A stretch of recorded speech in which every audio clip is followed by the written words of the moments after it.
இது இல்லை என்று இது தரமாட்டோம் என்று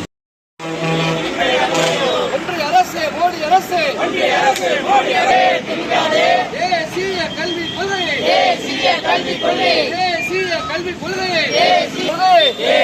கல்விக் கொள்கையை திரும்ப பெறு வேண்டாதே தமிழர்கள் நாங்கள் விட மாட்டோம் வாழ்கவே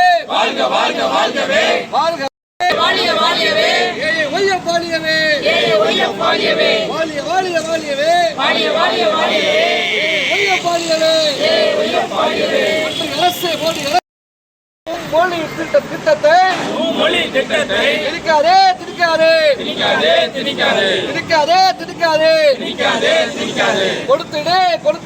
கொடுத்திடு தமிழக பள்ளி ஆண்டு கொண்டிருக்கிற மோடி தலைமையிலான ஒன்றிய பாஜக அரசு தொடர்ச்சியாக பாஜக ஆளாத மாநிலங்களை வஞ்சிக்கும் மற்றும் புறக்கணிக்கும் செயல்களிலே தொடர்ச்சியாக ஈடுபட்டு வருகிறது. கல்வியிலே சிறந்து விளங்கி வருகின்ற தமிழ்நாட்டை தேசிய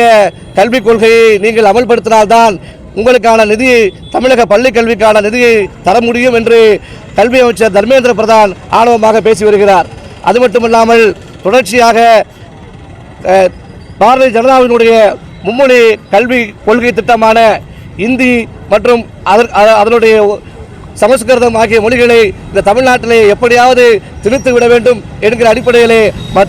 ஒன்றிய பாஜக அரசு துடித்துக் கொண்டிருக்கிறது. இவை அனைத்தையும் கண்டித்துதான் இந்த மும்மொழி கல்வி கொள்கை திட்டத்தை தமிழ்நாட்டிலே திணிக்கக்கூடாது.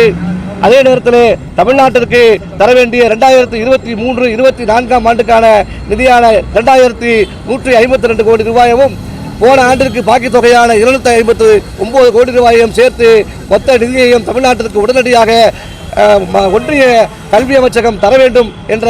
கோரிக்கையை அடிப்படையாக வைத்தும் அதே நேரத்தில் தொடர்ச்சியாக தமிழகம் உள்ளிட்ட மாநிலங்கள் புறக்கணித்து வஞ்சித்து வருவதை கண்டித்தும் இத்தகைய செயல்களிலே இதுபோன்ற ஒன்றிய அரசு செயல்படுமானால் தொடர்ச்சியான போராட்டங்கள் நாங்கள் நடத்துவோம் என்பதை வலியுறுத்தும் அனைத்து இந்திய இளைஞர் பெருமன்றத்தின் சார்பிலே மாநில தலைவர் இந்த போராட்டத்தை நடத்தி கொண்டிருக்கிறோம்.